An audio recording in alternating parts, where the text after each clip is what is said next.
Glória a Deus. Neemias, capítulo de número 2. Diz assim a palavra do Senhor: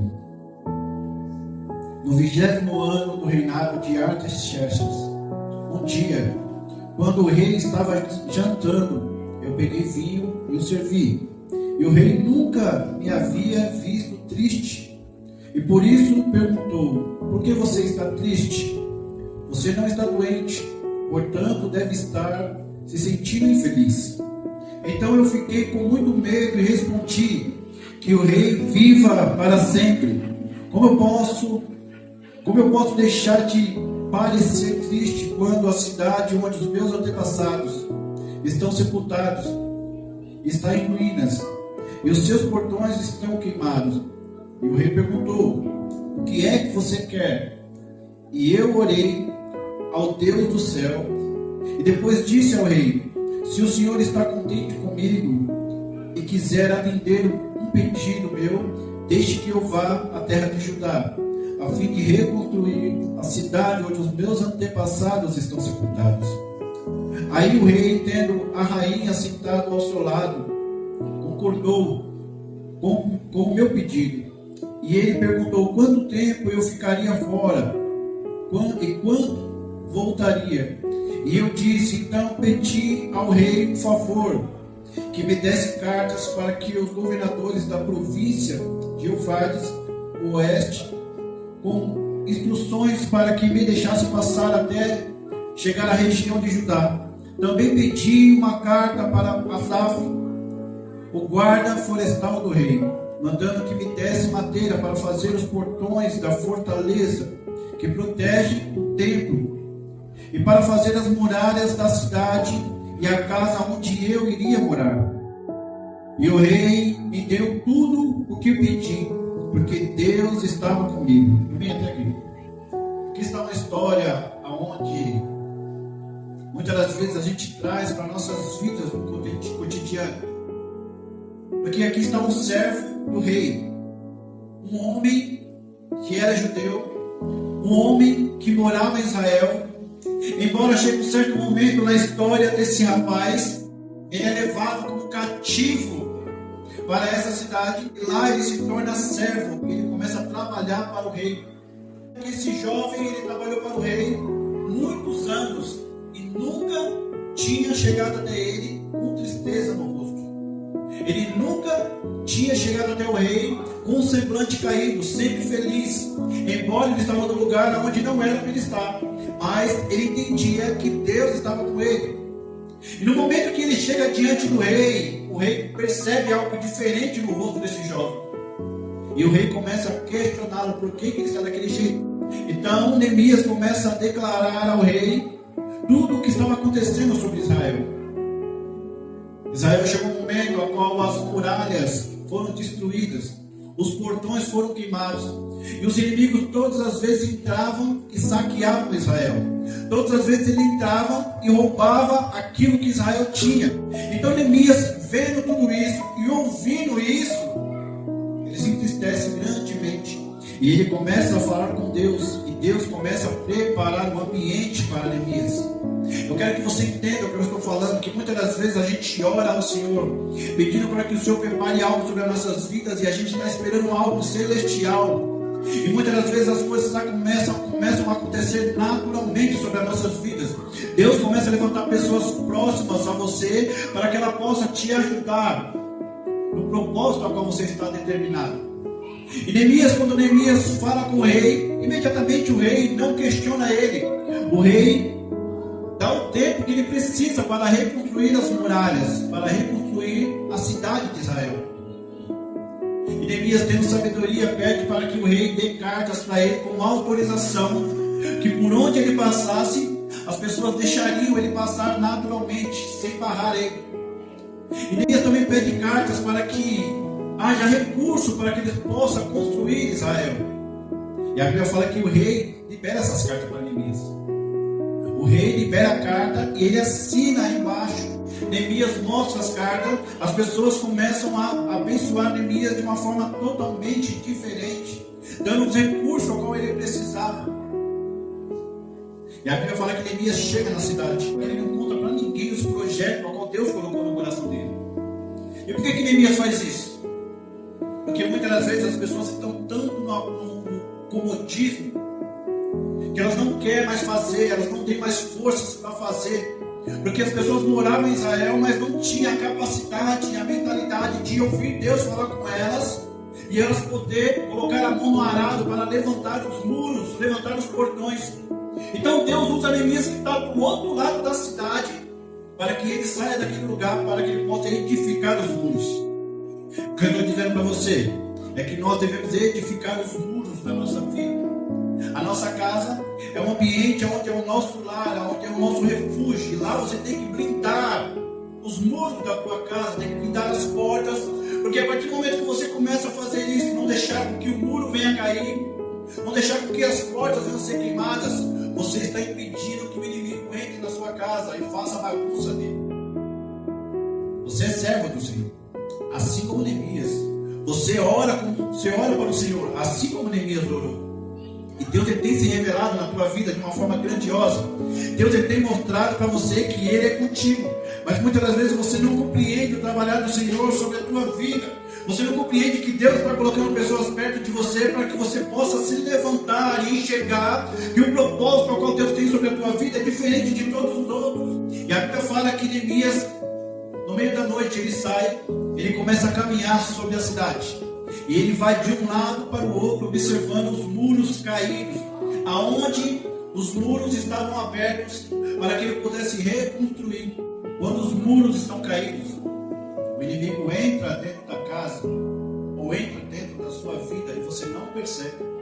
Quando você for perceber, já é tarde, ele já está dentro. E quando ele chega nos portões, ele observa que os portões estão destruídos, estão queimados. Então, depois de ele observar a situação, depois de ele analisar o projeto que Deus tinha sobre a vida dele ali, ele reúne alguns dos povos ali da cidade para reconstruir as moradas. E a Bíblia fala que Neemias começa a reconstruir. E quando ele está levantando os muros, e quando ele está trabalhando ali com o povo, tinha dois homens chamados Sanbalate e Tobias. E quando Neemias estava construindo, eles riam, zombavam dele. E Neemias, olhando aquilo, não se importava, porque ele se importava somente com aquilo que Deus tinha colocado no coração dele. E nas nossas vidas não é diferente isso. Existem pessoas que ela não quer ver o seu crescimento. Existem pessoas que olham você prosperando ou você crescendo, e as pessoas sentem inveja, ela não quer ver você crescendo. É um ensinamento ao qual Deus está dando hoje para nós, que nós devemos enxergar somente aquilo que Deus coloca no meu coração, no seu coração. Quando Deus fala para você, é isso, você vai e faça, sem medo. Não precisa falar para ninguém. É um projeto seu e Deus. É algo particular seu e Deus. Porque Deus, Ele pode falar com a igreja inteira. Mas existe um momento que Deus quer falar com você particularmente. Por que isso? Para que não venha estragar o projeto. Muitas das vezes, quando Deus coloca algo sobre o nosso coração, é algo tão grandioso, um projeto tão maravilhoso, que a gente começa a ver da mesma maneira que Neemias realizou o projeto de levantar os muros, levantar os portões. Ele não deixou que nada viesse tirar a atenção dele. E na sua vida não é diferente. Quando Deus coloca um projeto na tua vida, você olha e você fala, vai dar certo. Só preciso de um tempo, mas vai dar certo. E você começa a imaginar, porque Deus deu esse poder para nós, visualizar na nossa mente como que vai ser, o que eu vou fazer primeiro. Você consegue enxergar o projeto pronto. Só que nós, seres humanos, temos uma falha muito grande de querer compartilhar a nossa felicidade, de querer compartilhar aquilo que veio sobre o teu coração, aquilo que Deus colocou tão forte, você enxergou, você ficou feliz, você quer compartilhar. E quando você faz isso, muitas das vezes a pessoa que ouve, a pessoa não tem a mesma visão que você está tendo. Por que ela não tem a mesma visão? Porque o projeto foi para você, não foi para ela. O projeto foi para você, não foi para ele. E ele não vai ter o mesmo entendimento espiritualmente da mesma maneira que você tem. Quando Sanbalate e Tobias começam a entender que Neemias está construindo, eles começam a zombar dele. Chega um certo momento que Neemias, sendo um homem de Deus, um profeta, ele determina sobre a vida de Sanbalat e Tobias. Ele fala: porque vocês estão rindo? Vocês não poderão ter uma casa aqui dentro de Israel. Neemias era um homem temente ao Senhor, ele confiava no Senhor. E naquele momento compreendemos que a obediência dele foi muito mais além do que uma revelação. Porque Deus procura pessoas que sejam obedientes a Ele. Deus procura pessoas que, ainda que não tenha nada, ainda que não tenha recurso nenhum, mas ainda confia no Senhor, acredita na promessa qual Ele fez sobre a vida de Neemias. E quantas promessas Deus tem feito na minha vida e na sua vida? Quantas vezes Deus falou que vai fazer, e a gente está olhando a situação acontecer e a gente fala: não está acontecendo nada. Será que foi Deus que falou? Foi. O tempo de Deus é diferente do nosso. Antes de Deus te abençoar com alguma coisa, antes de Deus liberar um projeto na sua vida, primeiro Ele vai preparar você para receber o projeto. Primeiro Ele vai te lapidar, para que você tenha maturidade para receber aquilo que Ele está determinando sobre a tua vida. Para que eu fosse um líder de um ministério a hoje, Deus teve que me lapidar. Eu tive que ganhar maturidade, entendimento. As coisas não acontecem de uma hora para outra. As coisas acontecem ao decorrer do tempo. É o mesmo processo sobre as nossas vidas. Quando nós somos pequenos, aprendemos com nossos pais. E depois que nós aprendemos com nossos pais, nós vamos para a escola para estudar, aprender algo a mais do que nós não conhecemos. E a partir do momento que nós aprendemos isso, crescemos, iremos trabalhar. Lá no trabalho, a gente aprende mais alguma coisa. E com o tempo você vai sendo lapidado, você vai começando a ganhar responsabilidade, maturidade, até você chegar no ponto onde você está hoje. Até você adquirir aquilo que você tem hoje. Deus, Ele nunca vai dar nada de mão beijada para ninguém. Ainda que Deus fale com você: jovem, vou te dar um carro, vou te abençoar com um carro, pode ter certeza, você vai ter que trabalhar para que você possa adquirir isso. Você vai ter que lutar para que você possa adquirir isso. Todas as revelações que Deus dá para nós é uma forma de nos ensinar a caminhar sozinho, é uma forma de nos ensinar que, por mais que o Senhor libere algo sobre nossas vidas, nós temos que fazer com as nossas próprias mãos. Ele vai nos ajudar, Ele vai nos conduzir a esse caminho para que a gente chegue no projeto. É você perceber que quando o Senhor Ele fala de José sobre a Bíblia, Ele está falando disso. A promessa foi liberada sobre a vida de José, mas as coisas não aconteceram de beijar. Deus falou com José através de um sonho e ele não compreendeu. E o fato de ele não compreender não parou o projeto que Deus tinha sobre a vida dele. Ele foi vendido como escravo, foi preso, até chegar um momento no qual Deus fez com que o projeto viesse sobre a vida dele. E nesse momento José já tinha maturidade. José foi lapidado por dentro, porque José, quando saiu da sua terra, ele era um jovem. E todo o processo da vida dele foi um processo de sofrimento. Mas mesmo assim, ele confiava em Deus. Mesmo assim, ele não questionava o Senhor.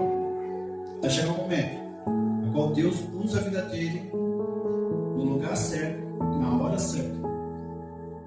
Está aprendendo isso? Quando Deus usa a sua vida, não é do jeito que você quer. Você pode sair daqui hoje para sua casa e achar que é tudo normal, achar que nada vai acontecer. Mas Deus pode trazer alguém na sua casa hoje para que você possa falar de Cristo para ele. É Deus trabalhando. É você compreender que o chamado que Deus está sobre a tua vida é muito maior do que você imagina. Nós somos um canal na mão do Senhor. E compreendemos que nós somos um canal, somos igual Neemias. Fomos chamados para edificar os muros. Estamos vivendo num tempo espiritual, onde o inimigo da nossa vida está todo o tempo tentando nos tragar, tentando nos destruir. E ele vai tentar achar qualquer brecha que estiver aberta. E quando ele achar a brecha, ele vai entrar e vai tentar te destruir. Ele vai fazer com que você fique triste, com que você desanime. desanime, que você perca a vontade de orar, que você venha a sentir forte estresse ou ficar com raiva. E a partir do momento que você começa a sentir esses sintomas, você tem que começar a orar, pedindo para que o Senhor te mostre aonde está a brecha aberta, aonde está os muros caídos. E a partir do momento que você começa a fazer essa oração, Deus vai te dar uma visão, ou vai te mostrar em sonho, ou Ele vai tocar no seu coração algo que está errado. E quando você perceber isso, você vai ficar naquele lugar. Por que eu estou falando isso? Porque muitas das vezes nós estamos na igreja, buscando a presença dEle. E quando nós entramos na nossa casa, nós não sentimos a graça do Senhor. E quando você não sente isso, está errado. Porque você é filho de Deus, você serve ao Senhor, e a sua casa tem que ter a graça e o poder dEle. A sua casa é o seu refúgio, a sua fortaleza. Você pode estar no mundo, você sentir todas as coisas ruins que estão lá fora, mas quando você entra no ambiente da sua casa, lá é o lugar que você tem que sentir paz. Lá é o lugar de descanso para a tua vida. Quando você não sentir isso, você pode ter certeza que existe alguma coisa dentro da tua casa, a qual está fazendo com que você sinta esse sentimento. Eu sou pastor há algum tempo e não sou livre disso.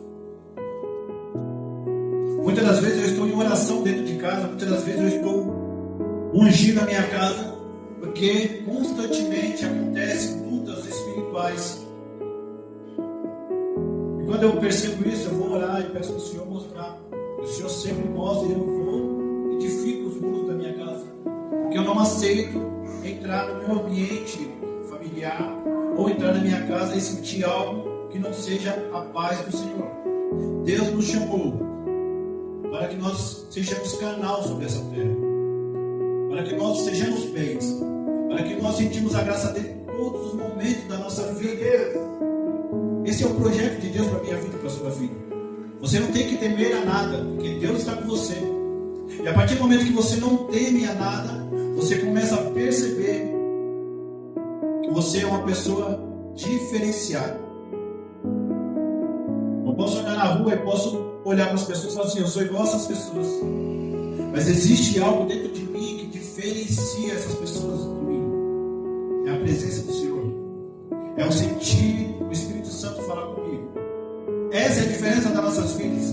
Nós estamos nesse lugar não para ser igual aos outros, mas para ser um povo diferente. E quando nós somos um povo diferente, nós compreendemos o que Jesus tem sobre as nossas vidas. Da mesma maneira que Ele chamou os discípulos, Ele nos chamou para que nós sejamos a diferença sobre essa terra. E da mesma maneira que Deus fez com Elias, Deus está abrindo nossos olhos espirituais para que nós podemos enxergar aquilo que está em oculto sobre as nossas vidas. Eu tenho a certeza que quando você sair desse lugar hoje, você não vai enxergar as coisas da mesma maneira que você enxerga. Você vai conseguir diferenciar aquilo que é de Deus e aquilo que é do diabo. Você vai conseguir enxergar coisas a qual estão ocultas na tua vida. E para que isso? Para que você não erre. Para que você não se afaste da presença do Senhor. E a partir do momento que você começar a enxergar isso, não fique com medo daquilo que você vai ver, mas somente confie que é o Senhor que está abrindo os seus olhos espirituais para que você possa batalhar com as ferramentas certas. O Senhor Ele tem o poder para fazer com que os nossos olhos venham a se abrir nessa manhã. Glória a Deus! O Senhor Ele tem o poder de usar as nossas vidas para transformar outras vidas. Mas isso só depende de você. Só depende de você abrir o seu coração e permitir que Deus entre e faça morada. A partir do momento que você permitir que Deus opere sobre a tua vida, você vai começar a perceber que em todo momento Deus vai te usar para falar com alguém. Em todo momento Deus vai te usar para você orar por alguém. Em todo momento, quando você for dobrar o seu joelho na sua casa para fazer uma oração, Deus vai colocar alguém na sua mente ou no seu coração para você orar. E ore. Ainda que os seus olhos não vão ver essa pessoa, ore pela vida dessa pessoa. Porque quando você está orando, Deus está trabalhando na vida. Muitas vezes a gente não precisa estar próximo da pessoa. A gente só precisa orar pela pessoa. E Deus alcança essas vidas. Ainda que você entrou sobre esse lugar hoje, quebrado, sem forças para orar ou forças para levantar a cabeça para falar com Deus, Deus está olhando para a sua vida agora. Está falando com você. Não se desespere, porque eu estou no controle. Não se desespere, porque eu estou no controle. Eu sou aquele que te chamou desde o início. Eu sou aquele que vou ficar até o final. Eu só quero que você coloque no meu altar e eu vou trabalhar conforme a minha vontade.